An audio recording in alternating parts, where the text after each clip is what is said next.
Bonsoir à tous, nous sommes ensemble pour notre émission politique. Ce soir, je reçois sur ce plateau Victorin Lurel, sénateur, mais aussi conseiller régional de l'opposition. Avec lui, nous ferons un petit tour de l'actualité et nous arriverons bien sûr à quelques questions cuisantes, je dirais, qui sont sur le feu ici en Guadeloupe et nous verrons ce qu'il en pense. Victorin Lurel, bonsoir et merci d'être avec nous. Bonsoir à tous. Alors nous irons franco puisque nous aborderons pas mal de questions, notamment des questions politiques. Alors est-ce qu'on peut dire, Victorin Lurel, que vous êtes encore le leader charismatique du PS en Guadeloupe? Je ne sais pas si j'ai été le leader charismatique, je ne sais pas. C'est vrai que je n'ai pas occupé de poste à responsabilité, je n'ai pas été premier fédéral. Je n'ai même jamais été secrétaire de ma section à Vieux-Abidjan. Parce que si on respecte strictement les statuts du parti, quand vous êtes maire, vous n'avez pas le droit d'être secrétaire de section. En principe, lorsque vous êtes député ou sénateur, vous ne devez pas être premier secrétaire fédéral. Normalement, depuis lors, les statuts ont été revus et corrigés, ça se fait. Moi, je ne l'ai jamais été. En revanche, exercer une influence dans les décisions, oui, je l'ai fait depuis de très très longues années. Alors, lorsqu'on parlait du PS en Guadeloupe, c'était surtout Victorin Lurel, et ça, vous le savez bien. Une certaine opinion disait. C'est vrai que j'ai exercé, et j'exerce toujours, avec beaucoup d'autres, une influence. Vous étiez président de région, député, ministre, et que c'est normal. Alors, je dirais franco, est-ce vous qui tirez les ficelles au PS? Alors, contrairement à ce que beaucoup pensent, je n'ai jamais, par exemple, j'ai entendu certains dire que Victorin Lurel m'a viré du PS. Jamais. Aucun premier secrétaire fédéral ne peut dire ça. Bien sûr, j'ai fait, et nous avons beaucoup pesé avec des camarades de plusieurs sections pour faire l'élection d'un premier secrétaire fédéral. Ça, c'est une évidence. Mais de là à dire vous tirez les ficelles seuls, c'est collégial. C'est collégial, contrairement à ce que l'on croit. Et le parti est un parti turbulent. Quel est le problème d'un parti socialiste? C'est qu'il y a des courants. Des courants, ça veut dire chacun a une opinion, même si vous avez une discipline à respecter. On tente de le faire, on peut avoir nos différences, mais nous sommes ensemble. Et voilà, c'est vrai que donc, lorsque le débat... Moi, j'ai vu Frédéric Jalton faire ça. Quand vous dites qu'il y a des courants... Il y a des courants, parce que quand vous faites un congrès, chacun présente une motion. Maintenant, on appelle ça une contribution, pour dire, voilà comment je vois l'avenir du pays. Et donc, vous faites voter les camarades adhérents qui sont à jour de leur cotisation ou qui se mettent à jour, choisissent. Et donc, celui qui est majoritaire, eh bien, c'est cette motion-là qui peut être le premier fédéral, qui peut être le premier secrétaire du parti, Olivier Faure, sa motion a gagné, quoi. Bon, aujourd'hui, on a des courants au sein de la fédération ici. Bon, en général, après, ensemble, on travaille sans regarder les courants. En général, ça se fait presque après le vote. On est presque tous d'accord pour défendre nos positions là où il le faut, sur le plan guadeloupéen, sur le plan hexagonal et sur le plan international. Mais il faut quand même un maillon fort, il faut quand même un leader, il faut quand même quelqu'un qui entraîne la locomotive, on va dire, politique. Bien sûr. Alors, est-ce qu'on peut dire que vous êtes celui-là? J'ai joué ce rôle-là et d'autres le jouent avec nous, avec moi, avec d'autres. Il y a un premier fédéral, c'est lui qui donne l'impulsion. J'ai jamais voulu prendre la place et je n'ai jamais voulu être premier secrétaire. C'est possible, mais je ne l'ai pas fait. Mais évidemment, lorsque vous laissez le débat... Vaut mieux œuvrer dans l'ombre. Non, pas dans l'ombre, c'est pas dans l'ombre, c'est public. Vous laissez se faire le débat, tout le monde s'exprime. Et à un moment, lorsque vous voyez qu'il y a indécision, une parole de poids peut servir. Frédéric Jalton savait faire ça. Il est resté 16 ans, je crois, premier secrétaire. Il savait le faire. C'est vrai qu'il faut une parole d'autorité. Ensuite, lorsque vous avez la plus grosse section, Vieux-Abidjan depuis 25 ans, est la plus grosse section socialiste de la Guadeloupe, personne ne sait ça. Sur les 27 et quelques sections, c'est la plus grosse. Donc c'est vrai que vous avez un poids considérable. Oui, donc on a exercé ça, mais on n'a jamais voulu assumer, cumuler des postes. J'ai été président de région et député. Je n'ai jamais rien cumulé. Que ce soit à la CEMAG ou au comité du tourisme de la Guadeloupe ou ici ou là, je n'ai jamais fait ça. Je déléguais Et aujourd'hui, j'estimais que beaucoup, les camarades ont du talent, mais il faut les utiliser en fonction de leur talent. C'est pas la peine de cumuler. Je vois des gens faire ça. Bon, ça c'est une autre affaire. Chacun, il faut prendre peu pour le faire bien. J'ai tenté de faire ça. Voilà, je suis aujourd'hui sénateur et conseiller régional. Je suis présent. Vous êtes présent, alors justement, ah oui, je suis présent, vous me en permettez plénière, de faire la CP. transition. Vous me permettez de faire la transition. Alors, est-ce que vous serez aux prochaines élections On sera là, on est déjà là. régionales en tant que tête de liste? Je ne peux pas dire ça. Même si je le voulais, je ne peux pas vous le dire. Pourquoi? Est-ce que vous le voulez déjà? Non, non, mais je suis déjà là. J'ai dit que je veux être conseiller régional. Je l'ai dit encore, je suis sénateur, je veux un poste au niveau du pays. Vous êtes plus efficace lorsque vous avez les pulsations du pays. Est-ce que vous vous sentez prêt? Et là, c'est une émission vérité.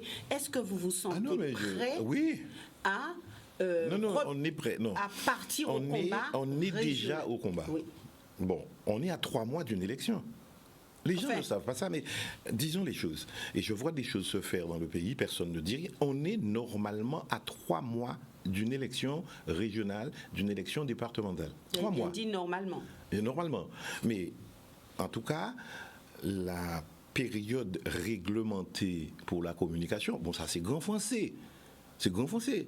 Mais normalement, depuis le 1er septembre, au pas doit être fait ça en la région, en propagande, c'est interdit. Ça peut être censuré par un tribunal. Ça tombe sous le coup du code électoral. Parce que tout le monde dit que ça sera reporté en septembre. Oui, d'accord. En juin. Mais l'avant-projet de loi, il me semble qu'il doit être passé aujourd'hui au Conseil des ministres ou mercredi prochain. On dit que ça peut être en juin, voire en septembre, voire même en décembre. Moi, je ne suis pas opposé au report.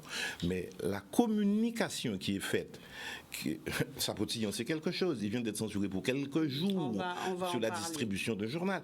Là, je vois des gens qui, à la faveur d'une interview, font tout leur bilan. C'est interdit, cette affaire-là. Et donc, en Guadeloupe, vous êtes à 3 mois donc d'une élection. Nous sommes déjà en au Guadeloupe, combat. on fait n'importe quoi. Je ne dis pas qu'en Guadeloupe, on fait n'importe quoi. Certains font n'importe quoi. Et comme si on ne voit pas ça. Lorsque vous passez et vous saturez les écrans de radio, de télévision ou de trucs, mais il faudra faire un décompte du temps de passage. Depuis le 1er septembre, tout est décompté. On fait des inaugurations, on fait des trucs. Il faut voir. Je ne dis pas que tout est impossible. Je dis qu'un président travaille jusqu'au bout. On me l'avait reproché en 2015. Mais là, on voit un certain nombre de choses. Avec des choses fausses, il n'y a pas la contradiction. Par exemple, sur le plan de relance, c'est un plan super menteur. Mais on aura l'occasion peut-être d'en parler tout à l'heure. Et il n'y a pas la contradiction. Oui, nous sommes déjà dans le combat. C'est une évidence. À 3 mois. Alors, ça peut être dans 6 mois. On peut repousser l'élection de mars de 3 mois. Et la faire, ou les faire, parce qu'il y a 2 élections, départementales et régionales. On peut les faire en juin. Alors, honnêtement, qui à part vous, Victorin Lurel, il y en a beaucoup. Il y en a beaucoup. Je termine. Le premier fédéral peut le faire. Qui à part vous peut mener cette liste au régional? Le premier fédéral peut le faire.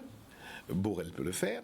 Coty Jasmin, Victoire Jasmin peut le faire. Sapoti peut le faire. Madame Borel est réservée pour les départementales. Non, pas forcément. Elle ira au cantonal. Oui. Elle ira au cantonal. Mais elle a déjà été présidente de région. Au-delà des problèmes d'âge, elle a la carrure, elle a la sagesse, elle a la dimension et l'équation personnelle pour le faire. Au-delà des vous problèmes prenez d'âge. notre collègue sénatrice, elle peut être notre tête de liste. Vous prenez des maires qui viennent d'être élus, ils peuvent conduire une liste. Jules Otto, Atala, Pontchâteau, le premier fédéral. Vous pensez que l'âge peut être un problème? Oh, c'est pour les gens. Monsieur Marie-Jeanne à Martinique, apparemment, il est candidat. Je ne sais pas quel est son âge. Il est candidat. Bon, moi, on me dit, vous, lui reste 69 ans, vous êtes un homme du passé. Comme je viens de le penser avant de commencer cette émission, je préfère être l'homme du passé, pas l'homme d'un passif accablant. Je le dis très clairement. Bon, non, on peut, là, on choisira. Il y a des procédures. Même si je voulais le dire, ouais, Victorine, elle veut être tête de liste encore. Mais pourquoi pas? Pourquoi pas? Quel est le problème? Si les camarades disent, Victorine, c'est toi, on te demande de reconduire ça. Moi, j'avais dit à mes camarades, je l'avoue, si je devais refaire ça, je fais ça pour 2 ans. Je redeviens sénateur. Et d'autres, quelqu'un prend la ligne. Je dis ça, si on devait faire ça. Bon, Ça moi, serait je suis pour bien 2 en tant ans? que sénateur en 2023. Si j'ai encore la santé, quelqu'un prend le relais, on met sur les rails un programme. Bon, voilà. Pour le reste, tout est possible. Ensuite, il y a des alliés. On a toujours fait des listes d'ouverture. Ça peut être quelqu'un d'autre, même si moi j'ai souhaité personnellement, mais le parti en décidera, dans le mandat qui m'a été délivré avec Josette Borrell-Lincertin et Hilaire Baudet, nous sommes 3 à le faire, un trio pour faire ça, de dire qu'on souhaiterait que ce soit un socialiste, parce qu'on a quand même... Est-ce que ça peut être Éric Jalton? Ça peut l'être, oui. Ça peut être Éric Jalton, ça peut être quelqu'un d'autre. Mais à condition qu'on ne fasse pas ça simplement à la base du sentiment. Vous regardez la trajectoire de cet homme ou de cette femme politique. Qu'a-t-on fait? S'est-on opposé au macronisme? A-t-on été macroniste? A-t-on fait une campagne? S'est-on opposé à la région, aux mauvais coups qui ont été portés au pays? Certains, on m'a dit le député Max Mathiasin. Moi je dis oui, pourquoi pas? À condition qu'ils disent, puisqu'il a aidé cette majorité régionale à nous faire battre en 2015. Mais j'ai cru entendre que Max Mathiasin pourrait être porté par le PS. Non, jamais ça. Non, ça c'est des rumeurs. Justement, enfin, je clarifie. On rétablit un petit peu les choses sur le plateau. Non, c'est des rumeurs qui circulent que le député Mathiasin conduise une liste. Pourquoi pas? S'il veut engager des discussions avec nous, pourquoi pas? Il a été premier fédéral, il a souhaité partir, et il a été aidé M. Chalus. On a été battu. En remerciement d'ailleurs, il a été embauché à Guadeloupe Formation. Il faut dire les choses, parce que c'est sans langue de bois. Il veut faire, si j'ose dire, une explication politique pour dire j'ai aidé cette majorité, elle est décevante. Donc je ne veux plus travailler et j'estime que moi je ferai mieux ou une alliance fera mieux. Mais il fait d'abord une sorte de coming out pour dire je me suis trompé. Il s'excuse quoi? S'excuser, non, il s'explique pour dire je l'ai aidé, je l'accompagne. D'ailleurs, nous travaillons avec tout le monde. Bon. Et demain, j'estime qu'il faut une alternance dans le pays. Oui, on serait content qu'il le fasse, mais pas venir comme ça. Je crois avoir une popularité, j'ai porté quelques textes, bon, très bien. Non, la Guadeloupe nous regarde. On laisse passer trop de choses en politique. Je dirais la même chose pour Éric Jalton. On a d'excellents rapports, on a toujours aidé Éric Jalton. Il s'est présenté 2 fois contre moi. La 3e fois, il est venu avec moi. Bon, c'est moi qui suis responsable, on a perdu. Mais aujourd'hui, il faut qu'on nous dise très clairement où on est. Alors j'entends qu'il y a un autre parti, le Paré. Oui. J'ai vu la plateforme, c'est pas mal. Mais qui est derrière? Qui est truc? Je crois que Boucard fait un travail. Qui est derrière le Paré? En tout cas, c'est Georges Boucard qui fait un travail d'explication. Mais on sait toujours qu'il y a le devant et le derrière, selon vous, qui est derrière. Quand on me dit je suis un parti autonome, c'est pas un parti autonomiste. C'est un parti autonome. Autonome par rapport à qui? Par rapport à la frappe? Par rapport au PS? Par rapport à Guadeloupe Unie, autonome, parti autonome, réformiste, éducationnel, et bon, c'est très bien tout ça. Mais autonome, le mot m'interpelle, autonome, un parti autonome. Mais tous les partis le sont, y compris la fédération. On n'a jamais vraiment pris d'ordre, même si on a une discipline collective. Et les gens qui critiquaient le PS vous disent ah ouais, ils prennent leurs ordres à Paris. Moi j'ai vu ce qui est arrivé au Martiniquais. Lorsqu'on discutait de nos affaires, j'étais là. La fédération était là, au gouvernement on était là. Et donc, et puis quand vous voyez vos intérêts généraux sont en cause, lorsqu'on m'a dit tu fais voter pour l'Assemblée unique, c'était le cas du secrétaire national du parti à l'époque, Axel Urgin, qui est d'origine guadeloupéenne, on a refusé. On a estimé que c'était un mauvais texte, et je le pense toujours, même si le problème de la structure de la gouvernance de l'Assemblée unique, c'est un sujet qu'il faut reprendre et repenser. Alors aussi, il y a un parti national qui est là aussi. Et qui a ses problèmes, oui. Qui a ses problèmes et qui se recherche et qui, je crois, est en train de se retrouver. Et maintenant, on a c'est un parti qui se cherche. Après une défaite aussi cinglante, même si on reste quand même avec les LR, les 2 partis d'opposition. On était par exemple à gauche le premier parti d'opposition dans les communes. la région, le PS a 4 régions en France. D'innombrables départements. Ici, là, on gère quand même le département, on gère de nombreuses communes, on a 3 parlementaires, on a de nombreuses sections, mais dans la tête des gens, parce qu'on a perdu au niveau national, on est un parti qui a disparu. Moi, j'aurais pu me cacher et dire que je ne suis pas socialiste. Je suis socialiste. Social-démocrate. On est d'ailleurs, on dit social-écologie maintenant. On est écologiste, on est progressiste, on est plus. C'est vrai que je suis plutôt un social-démocrate. Je crois au marché, je crois à l'entreprise, et tout à l'heure, on en parlera, je l'espère. Voilà. Alors on a bien compris, ni Harry Chalus, ni Éric Jaton, ni Max Mathiasin. Non. Alors que reste-t-il ? On ne dit pas ça. Ce qu'on dit très clairement, c'est pas Harry Chalus, ça c'est clair. Ça c'est clair. Pour le reste, on est ouvert. On discute. D'ailleurs, je ne cache pas, on a engagé déjà des discussions avec beaucoup de gens. Moi, je vois beaucoup de gens, il voit beaucoup de gens, Borel l'incertain voit beaucoup de personnes. Beaucoup de maires, surtout non, pas forcément. On voit les maires, naturellement, mais ça ne veut pas dire forcément qu'ils sont sur une liste. Il y a aussi les cantonales en même temps. Alors, on dit surtout, Victorin Lurel, et vous nous direz, puisque vous avez été président de région, que, en général, les maires vont plutôt avec le président sortant, en tout cas, se positionne du côté du président. Est-ce une réalité ? Ça a été une réalité avec celle qui m'a précédé et moi-même.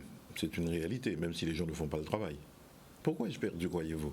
Les gens croyaient qu'on était élus ou réélus dès le premier tour.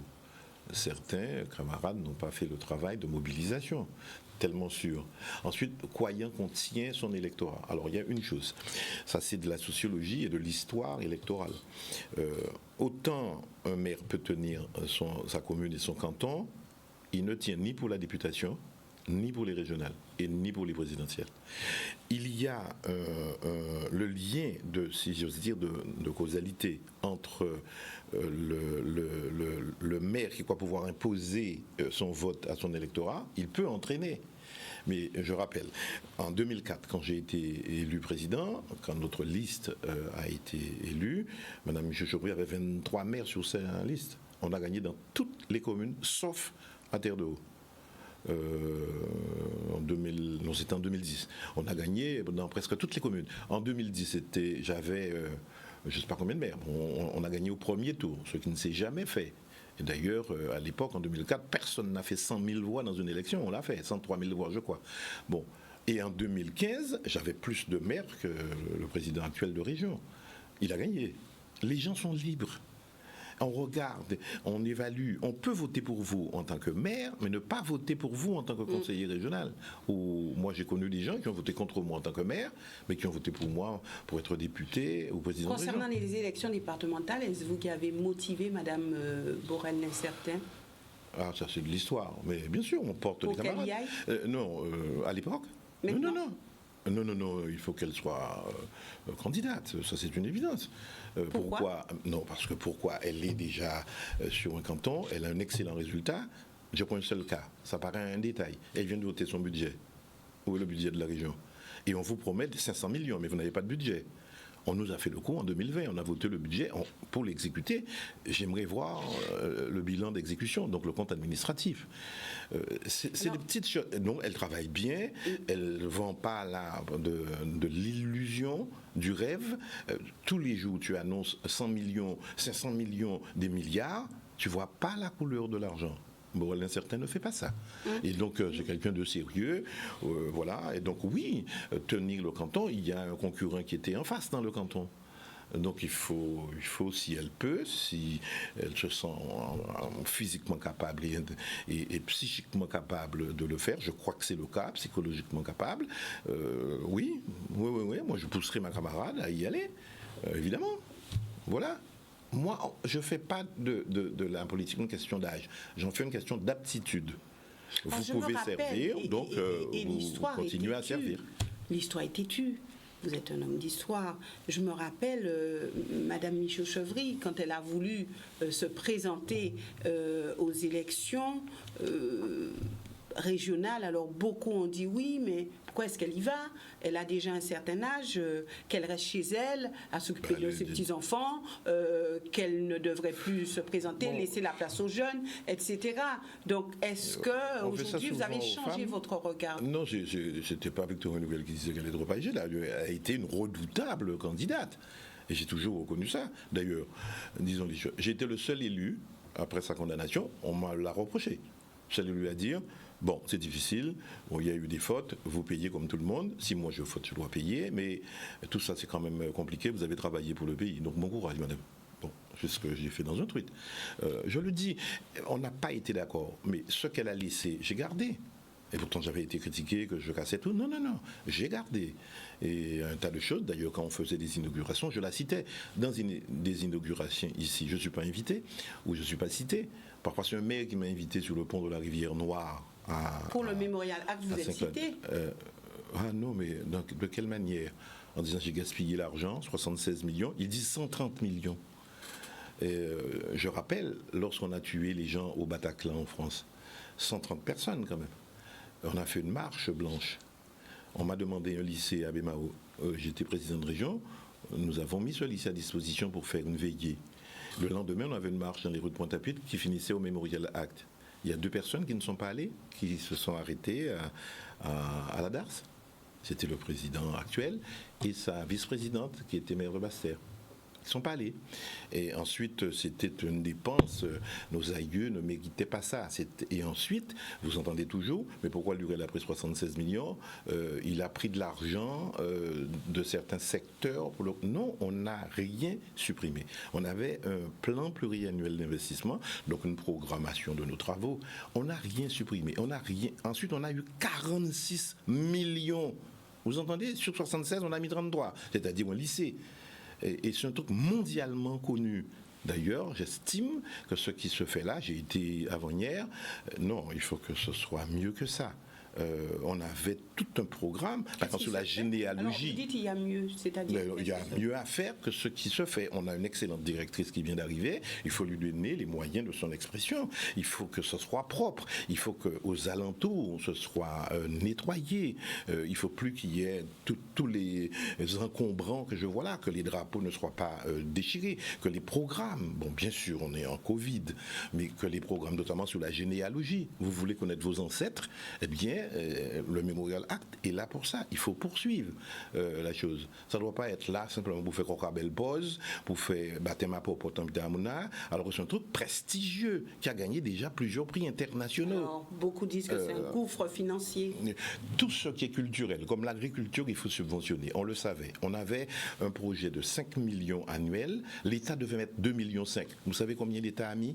Et j'ai protesté lors de la journée de l'esclavage, le 10 mai, au Luxembourg, lorsque le président Macron a dit on ne va plus faire un musée en France pour ne pas concurrencer le Memorial Act, ce n'est qu'un prétexte. Et deuxièmement, on ne met que 500 000 € dans l'établissement public de coopération culturelle, le PCC. C'était 2,5 millions, plus 300 000 € pour les collections. Ça n'a pas été fait. Cela étant, la culture, il faut subventionner. Il y a un véritable projet à faire pour la culture en Guadeloupe. J'entends en fin de mandat, les gens commencent à parler de culture. On faisait un conservatoire de musique, de danse et de théâtre. On avait recruté la directrice. Elle a été licenciée à la région. On est parti. Et on le faisait sur tout le territoire du pays. Et je peux vous citer beaucoup de choses en matière culturelle. Il y a le Centre des Arts aussi. Eh bien, depuis le temps. Oui, mais on a subventionné ça. On a subventionné ça. Je vois dans ce fameux plan de relance qui est super menteur qu'on va donner 2 millions au Centre des Arts. Mais ça fait des années que ça dure. Il faut carrément prendre la chose à bras le corps. Et si on a réduit l'auditorium, la salle de spectacle du Memorial Act, c'était précisément pour laisser un marché au Centre des Arts. Et pour que le Memorial Act se consacre à sa mission, qui est celle de la revalorisation de nos cultures, de nos identités, entre guillemets, je fais attention, je parle d'identité. Bon, voilà.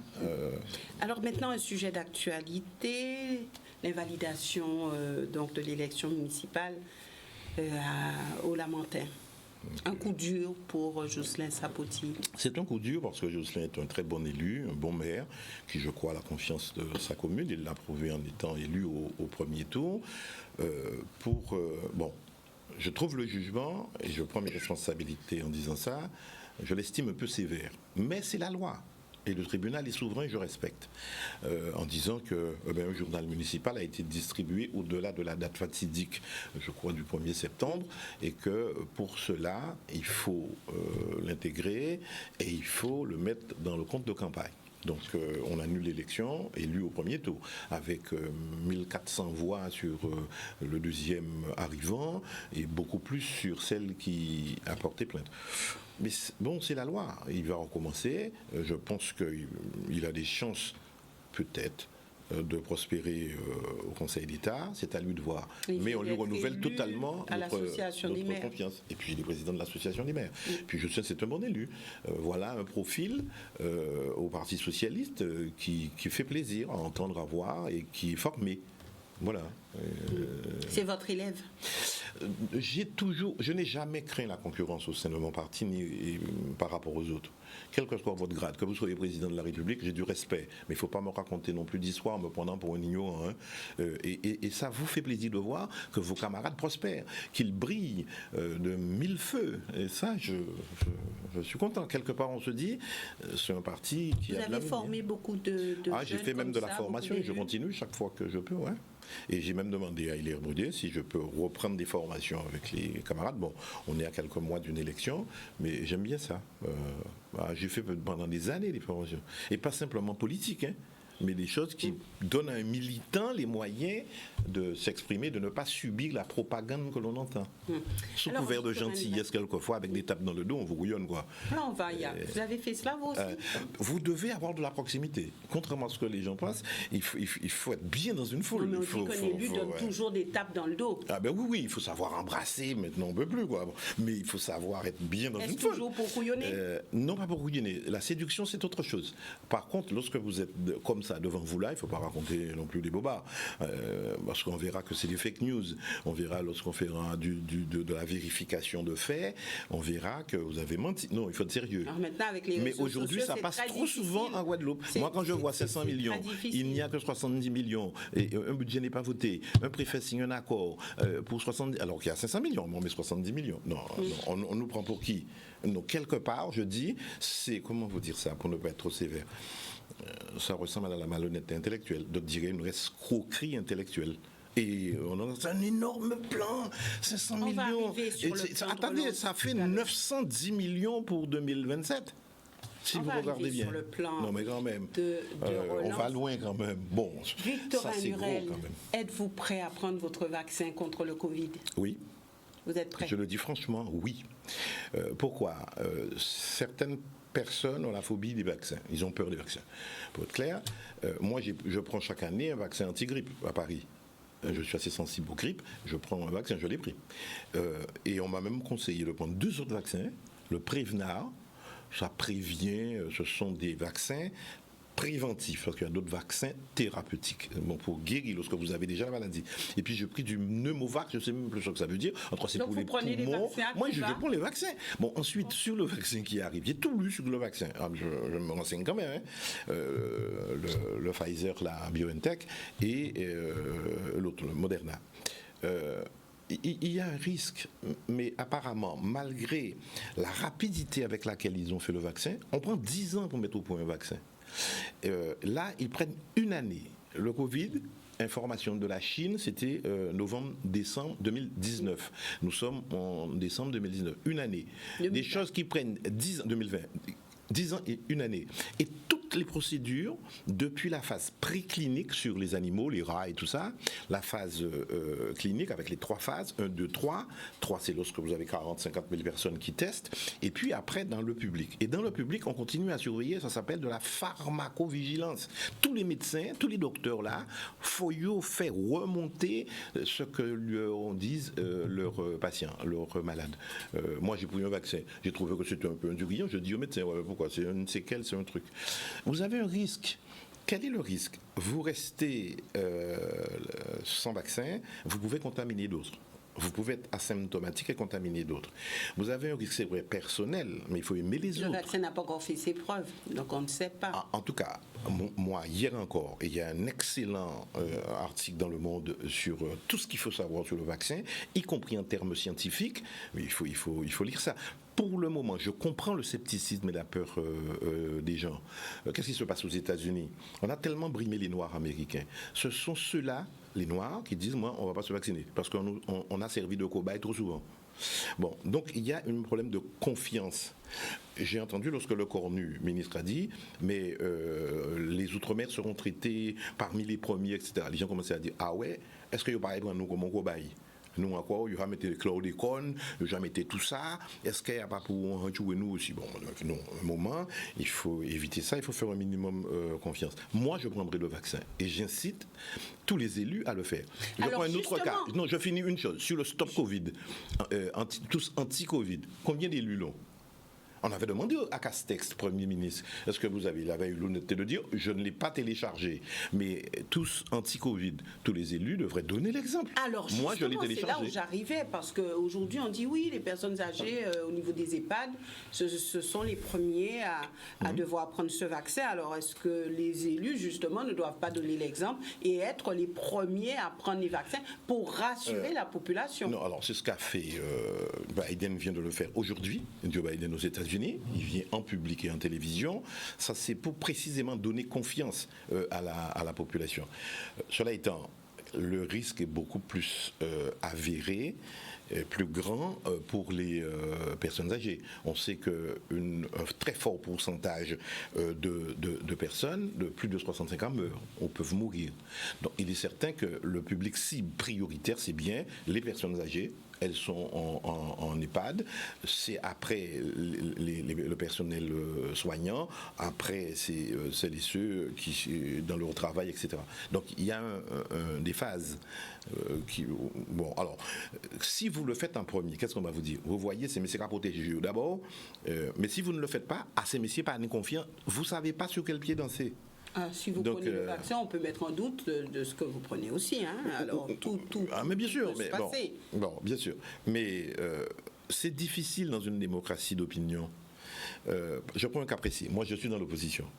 Si je me mets à critiquer tout le temps ce que fait le préfet, ce que fait Madame Denux, pourtant on n'a pas été d'accord sur un certain nombre de points avec Madame la directrice générale. Si j'étais à leur place, est-ce que je ferais mieux? Quand vous critiquez, il faut pouvoir dire, voilà ce que je ferais si j'étais à votre place. Se contenter de dénoncer et dire que rien n'est bon. OK. Quand vous estimez qu'on exagère, par exemple, j'estimais, avec beaucoup d'autres, qu'il y a trop de radars. Qu'est-ce qu'on vous dit? Ah, il y a trop de morts. OK. Donc, il faut trouver l'équilibre. Là, vous avez un risque de mort. Mais en même temps, vous avez un risque de perte de liberté. Il faut trouver l'équilibre. Bon, là, en fin d'année, que doit faire le préfet? Il nous consulte. Je crois demain encore, il y a une visioconférence, un comité de suivi du Covid 29. Bon, chacun se prend pour le préfet. C'est le préfet qui décide avec son gouvernement. C'est de leur compétence. Que faire? Ouvrir ou ne pas ouvrir les frontières du pays? Faire venir des touristes et nos compatriotes, le tourisme affinitaire comme on dit, est-ce qu'il faut faire venir? Est-ce qu'il faut ouvrir? Oui, mais en même temps, demain, est-ce qu'il faut un couvre-feu le surlendemain du jour de l'an, ou le 2 ou le 3? Moi, je serais d'accord pour qu'il y ait un couvre-feu, peut-être pour arrêter la circulation du virus. Il faut, ils l'ont fait, une sévérité du contrôle à l'aéroport. Mais vous pensez que la reprise de la saison touristique, c'est une bonne chose? Oui, on ne pouvait pas laisser faire, sinon on licencierait tout le monde. C'est compliqué. Donc, il faut trouver la bonne mesure. Et c'est parfois en tâtonnant. Moi, j'avoue que je ne critique pas pour critiquer. C'est pas simple. Par exemple, j'étais pas d'accord, lorsqu'on nous a exposé, on pourra sortir de Saint-Martin et venir ici. Et nous, aller à Saint-Martin sans test. Non, j'ai demandé, et ça a été suivi, la directrice, le préfet, ont suivi en disant, on va faire des tests antigéniques au départ de Saint-Martin. Alors, on nous disait avant, si la personne reste moins de 72 heures ici, ils peuvent venir sans... Non. Alors dites-moi, regardez ce qui se passe en Angleterre aujourd'hui. Il y a une souche, le virus a muté, et c'est une souche plus virulente, elle est plus agressive aujourd'hui. Tous les pays européens ferment leurs frontières. en disant on ne veut pas de gens en provenance de l'Angleterre. Il faut voir comment faire. La France décrète pour 48 heures. Bon, non, mais c'est tout qu'on n'a pas trouvé parce qu'on ne sait pas tout sur le virus aussi. Prenons un cas, et je finis là. Les gens croient que le vaccin va supprimer la maladie. Non, la maladie restera. Comme la grippe. Chaque année, vous avez un vaccin de grippe. Et on change le vaccin pour les mutations, parfois génétiques, etc., du virus. Chaque année, vous avez des vaccins adaptés à la souche de virus ou à sa sérologie, bref, enfin des trucs un peu compliqués. On l'adapte. Vous aurez un vaccin, ça peut vous protéger. Ce serait bien qu'il y ait encore un vaccin curatif, thérapeutique, qui vous guérisse. Et là, pour le moment, c'est un peu quand même le cas. Donc, moi, je le prendrai. Alors, je prends, comme dit l'autre, je prends mes risques et je les assume. Et j'inciterai la population, au-delà du scepticisme, surtout les responsables, oui, à se faire vacciner. Parce que c'est trop grave, ce truc-là. Alors, si demain, ça... Non, mais avec des pour le moment, où est-ce qu'il y a eu un vaccin qui a échoué? Il y a eu un vaccin qui a échoué sur la dengue avec Sanofi. On l'avait, c'est vrai, fait aux Philippines. Et donc, il y a eu un échec. Et donc, on l'a autorisé. Donc, ça a été interdit aux Philippines. Donc, les enfants mouraient. On n'avait pas vu ça dans les études cliniques. Bon. Dans la phase 3, on n'avait pas vu. Mais en pharmacovigilance, donc les remontées du terrain, on a vu que des enfants mouraient. Donc, on a restreint le champ d'application de ce vaccin uniquement à certains pays, à certaines zones et à certains publics, au-delà d'un certain âge. Parce que les enfants résistent bien, ils ont des défenses immunitaires et peuvent produire des anticorps. Bon. Quel est le vaccin le plus efficace? C'est la rougeole. C'est presque 100% d'efficacité. La rougeole n'a pas disparu, mais quand elle est là, le vaccin sert. Et les gens ne le savent pas. C'est vrai que le Covid tue plus qu'aucun autre virus, mais le sida, 33 millions de gens sont morts depuis les années 80 avec ça. C'est plus que les deux guerres mondiales. La tuberculose tue toujours. Donc vous prendrez le vaccin? Je prendrai le vaccin. Alors est-il vrai que le gouvernement prévoit un état d'urgence illimité voté d'ici janvier 2021? Moi, je ne suis pas informé. En tant que parlementaire, on le sera. Pour le faire, il faut vraiment le justifier. Et là, la nouvelle souche de virus, l'Europe commence à se fermer. Et c'est pas simplement en Europe, c'est pas simplement en Angleterre, c'est aux Pays-Bas déjà, c'est dans certains pays, c'est en Italie, c'est en Australie, etc. C'est en Afrique du Sud, ce virus, cette mutation du virus. Oui, il faudrait vraiment une transparence. Et c'est ça qui est difficile à faire parce que les décideurs ne sont, et même les scientifiques n'ont pas encore toutes les connaissances sur le virus. Mais bon, il faut prendre un risque. Moi, je le prendrai. Alors, concernant l'eau, il y a le SMO. Alors, on voit qu'il y a un positionnement du président de CAP, Excellence Éric Jalton, qui dit qu'il faut aller plus loin. Enfin, il avance ses arguments. Est-ce qu'on peut dire que vous partagez, on va dire, les exigences d'Éric Jalton? Alors, Éric Jalton, c'est une vision. D'autres ont une autre vision. Et je ne vais pas ici là faire l'historique de cette affaire, qui est pour nous est un échec important, pour ne pas dire autre chose, ou l'incapacité des élus à s'entendre. Mais sur la genèse même de l'affaire, sur son origine, on a accusé uniquement les élus guadeloupéens. Il y a eu l'État dedans. Je l'ai dit récemment au ministre Lecornu. Il y a eu l'État. À l'époque, c'était la DAF qui gérait ça, c'était le contrôle de légalité, la préfecture. Le concessionnaire voyait plus d'ailleurs les services de l'État que le conseil général de l'époque ou les autorités compétentes. Bon, ça c'est une. Donc aujourd'hui, la responsabilité, c'est seuls les Guadeloupéens et les consommateurs guadeloupéens qui payent ce résultat-là. On a condamné quelqu'un, mais c'est l'arbre qui cache la forêt. Il y a d'autres responsabilités. Les entreprises qui ont fauté aujourd'hui seront encore là et seront là demain. C'était qui? C'était quelque part Suez. Tous les élus en charge sont responsables. Je finis sur ça. C'était quand même Suez. Aujourd'hui, vous avez déjà la filiale de Suez ici. qui est bienvenu, je ne dis pas le contraire. Mais il y a 700 à 800 millions de travaux. Vous croyez que l'État va laisser tomber comme ça? L'État décide de dissoudre le SIAC. Éric Jalton dit, je ne suis pas d'accord, parce qu'avant même de commencer votre syndicat unique, il est déjà mort, parce qu'il y a trop de dettes. Il n'a pas tort dans l'absolu. Vous avez 193 millions de dettes, toutes PCI confondues, tout établissement public de coopération intégrale confondu, tout aglo confondu pour être clair. Bon, vous avez en dette bancaire 81 millions. Et c'est vrai, c'était au 31 décembre 2019, je n'ai pas les chiffres actualisés, c'était à peu près 62 ou 63 millions pour le CHAC, mais c'était 21 millions pour Cap Excellence, etc., enfin, Haute Excellence, et tous les autres. Basse-Terre, c'était aussi des choses considérables. Alors, il y a des solutions qui existent aujourd'hui, c'est de dire un syndicat mixte ouvert. C'est bon.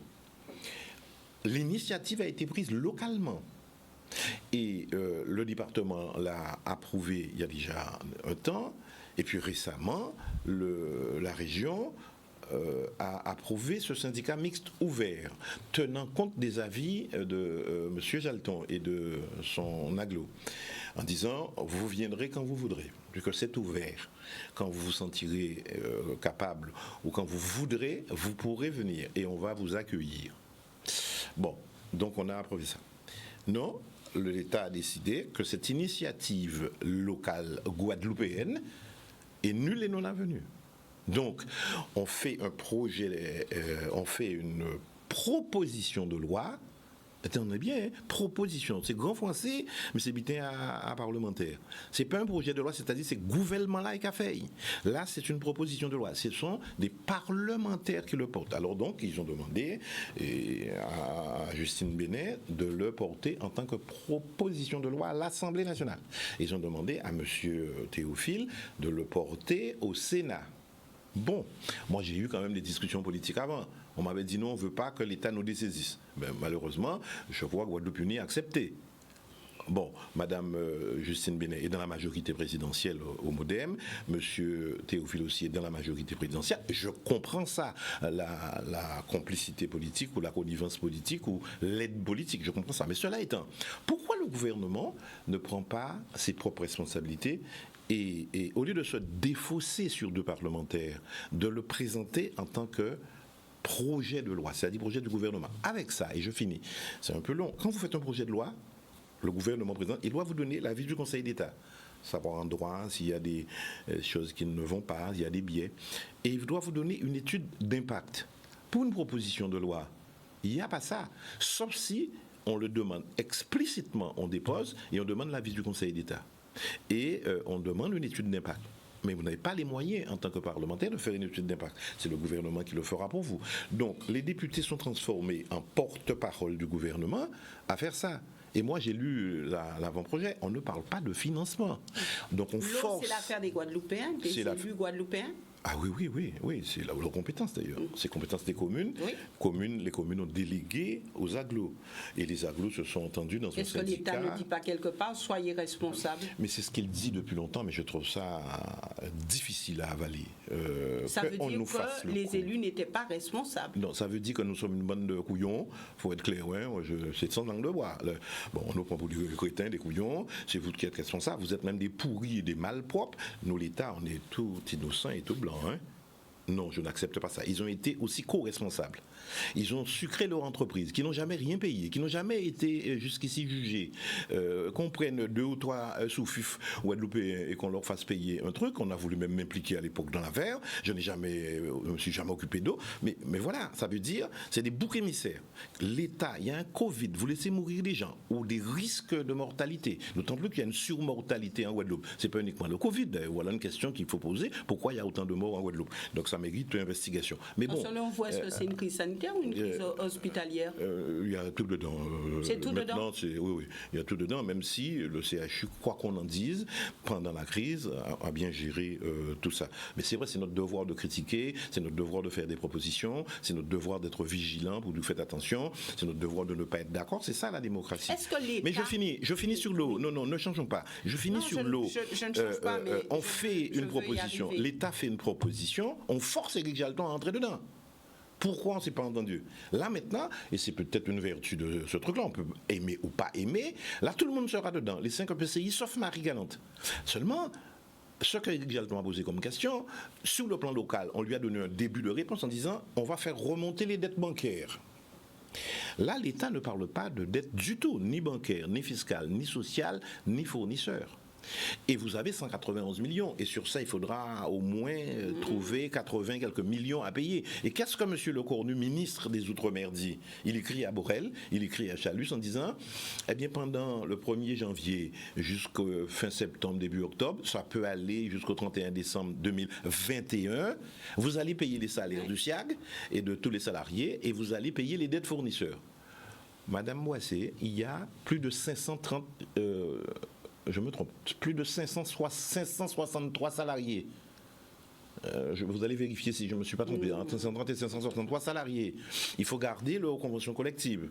Comment voulez-vous que l'État ne s'y mette pas? Je dis que la solution peut se faire et sur 5 ans, l'État doit s'impliquer fortement. J'ai fait voter un amendement à 2,5 milliards, c'était précisément pour tout ça, pour trouver 800 millions. Je demandais 200 millions en subvention sur 4 ans, 50 millions par an ou 40 millions sur 5 ans, et je demandais une garantie d'emprunt sur 400 à 500 millions.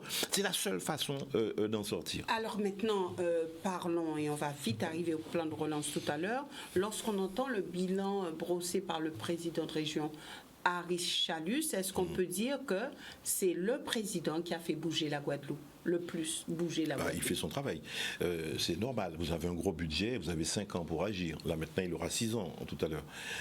C'est normal. Donc, il ne faut pas s'enorgueillir de faire ce pourquoi vous êtes élu. Ce n'est pas un miracle.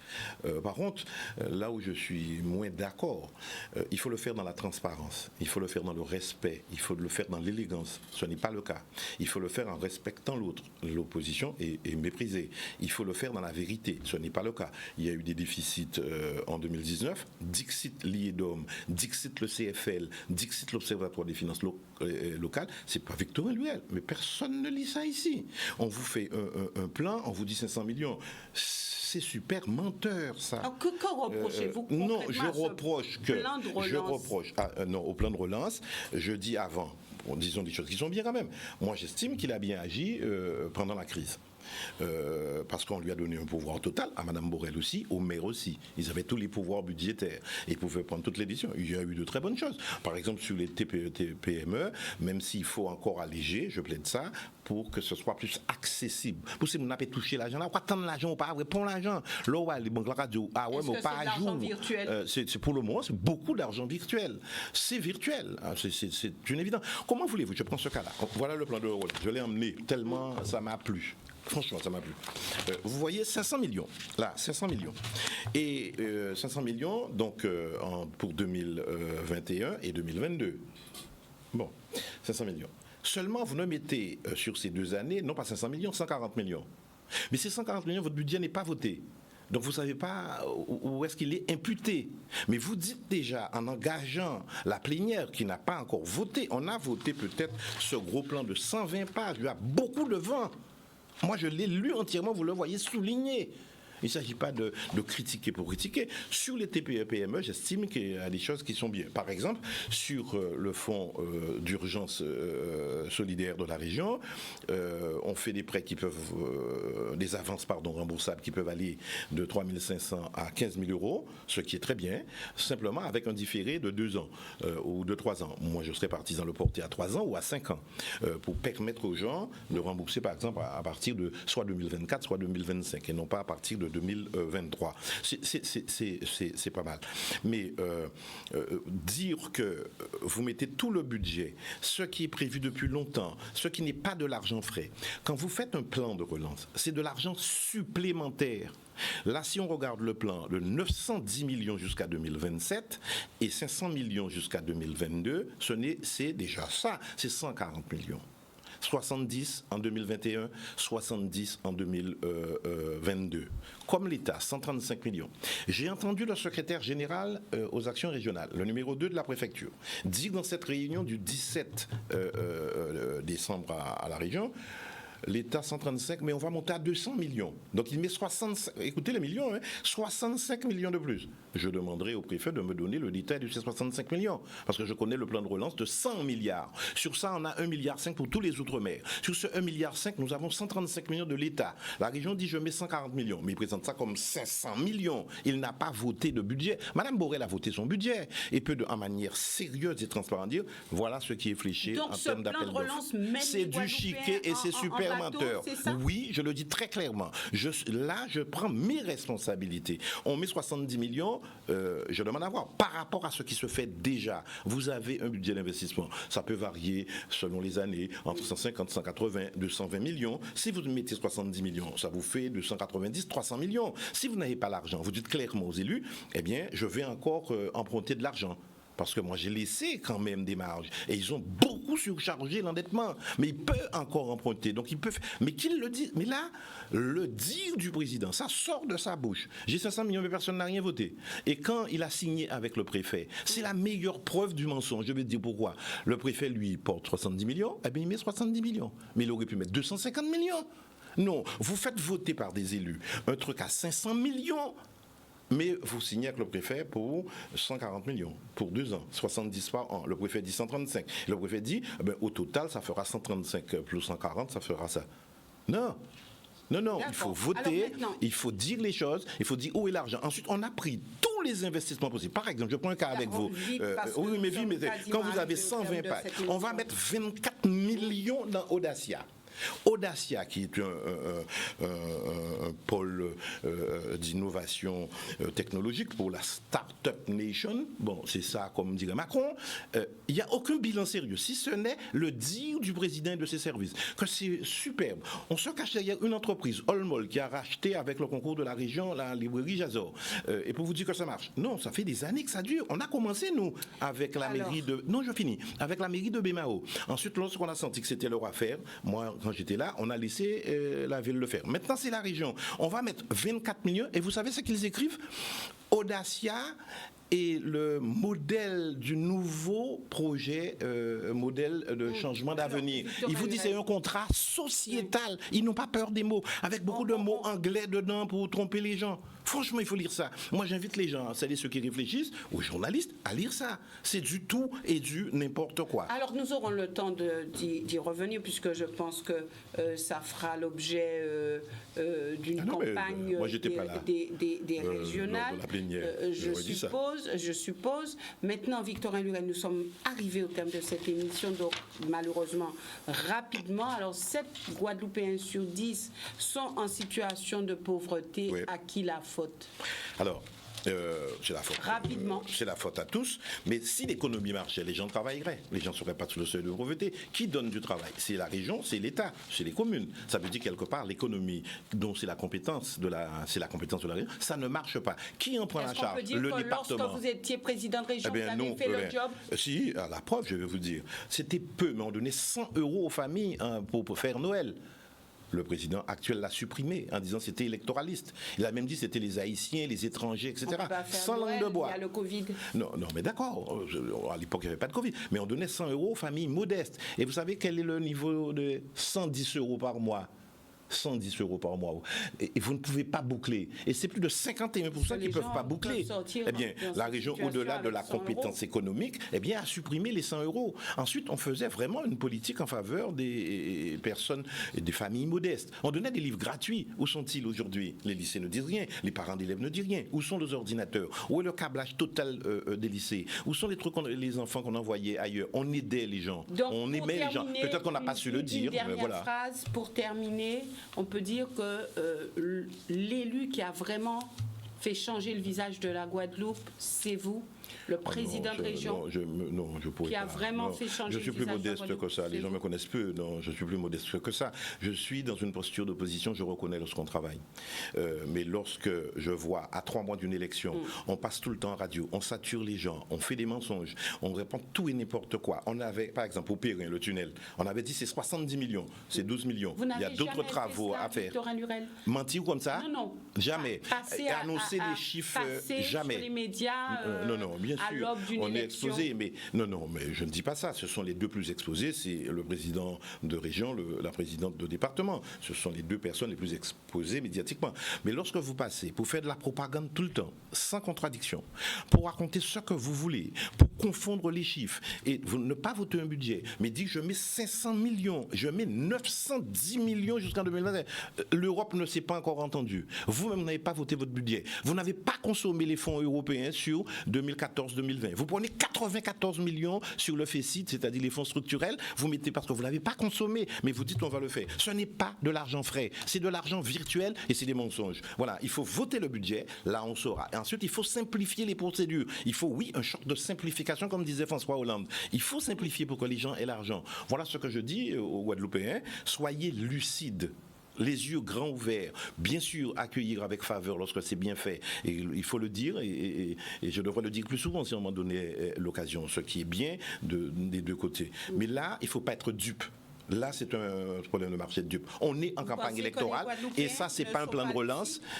Non, je dis qu'il faut qu'on soit pas dupe. Non, il faut qu'on soit lucide. Il faut pas qu'on soit dupe. Ça, c'est non pas un plan de relance, c'est un plan de com pour les élections. C'est un programme électoral payé par la région. Je le dis clairement.